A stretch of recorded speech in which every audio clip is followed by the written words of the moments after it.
Hello, good morning everyone. Welcome to the pre-market report. Today is the monthly expiry of Sensex for November. Except Sensex, all the other indices monthly expiry has been completed.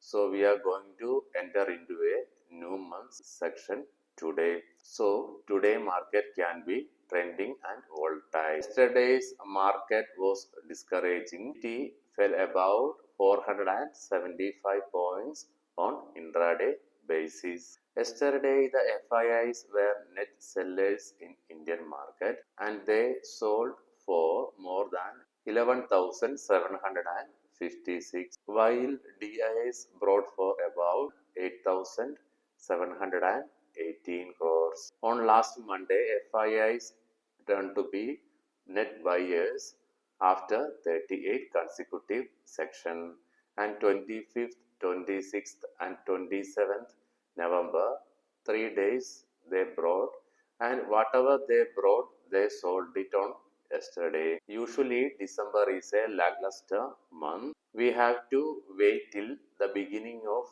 the next month to confirm whether the FIIs will stop selling or will continue. Then only we will be able to get a picture about the direction of the market. By Nifty falling below 24,000 yesterday, Nifty now trading below its Polyga band. To the downside, we have to keep an eye out at 23,600 level, where the 200-day of EMA lies. If Nifty breaks this level decisively, the fall will be widened.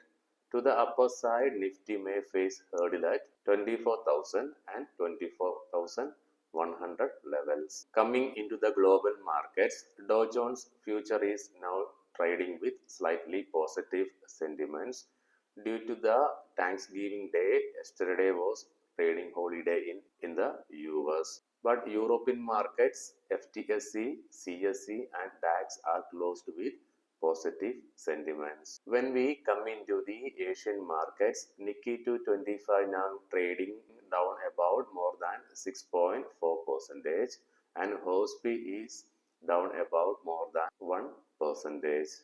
As per the indication now, GIFT Nifty is indicating about flat to slightly positive opening. By 10:30 a.m., consumer confidence data is going to release for the month of November from Japan. After our market closes by 5:30 p.m., GDP growth rate year on year for the quarter 3 is going to release from India. By 7 p.m., GDP growth rate quarter to quarter for quarter 3 and GDP growth rate annualized quarter 3 is also going to release from Canada. So the traders who are carrying their positions to the next week, please keep these things in mind because all this will reflect on Monday when our market opens. As per the SEBI's discussion, from 1st of April 2025, NSE and BSE will act as alternative venues. Exchanges should submit SOP within 60 days to SEBI. Coming into technicals, the Nifty 50 formed a bearish candlestick pattern on the daily time frame. The index decisively not only closed below its 20 and 10-day EMA but also below the middle line of the Bollinger Band, signaling a negative outlook. According to the weekly options data, 25,000 strike holds the maximum open interest and which can act as the key resistance level for Nifty for the short term. Maximum call writing was seen at 25,000 strike, while there was any call unwinding was seen hardly. On the put side, 23,500 strike holds the maximum open interest and which can act as the key support level for Nifty for the short term. While put unwinding was seen at 24,350 followed by 24,450 and 24,550 strike. Bank Nifty. The Bank Nifty formed a bearish candlestick pattern with an upper shadow on the daily charts, indicating pressure at higher levels. According to the monthly options data, 54,000 strike holds the maximum open interest towards the call side, and which can act as the key resistance level for Bank Nifty for the short term, followed by 50,500 and 50,000 strikes. On the put side, 52,000 strike holds the maximum open interest, and which can act as the key support level for Bank Nifty for the short term. The maximum put writing was seen at 52,500 strike, while there was hardly any put unwinding was seen. Enviro Infra, Zomato, KEI Industries, Paytm, Nika, LIC, PB Fintech, and Newgen Software are some of the stocks which are on focus today. Stock in news.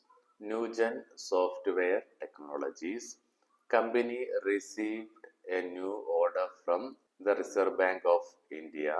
PC Jeweler, the company decided December 16 is the date to split the stock. The split ratio is 1:10. Zinduvali Technologies, the company received a subcontract for rupees 38 crores for roadworks in Maharashtra and another order worth for rupees 125 crores in Gujarat. PCBL, the company has commissioned the second and final phase of its chemical plant in Mudra, Gujarat. PVP Ventures, the company received the board approval to acquire 52% stake in Biogen Global, a healthcare venture in Chennai. James Warranty, the company is going to acquire Rajali Tea Estate for rupees 19 crores. Sudarshan Pharma Industries, Century India Opportunity Fund PC brought 6.6% stake in the company at an average price of rupees 41.97 per share. Organic Recycling Systems, Neomile Growth Fund acquired 0.72% stake in the company at an average price of rupees 355.2 per share. Disclaimer: please do not make any investment decisions based on my video because I am not a SEBI registered person. I am doing this video is for you and for me for educational purpose only. Hope all you got the information. Thanks for watching.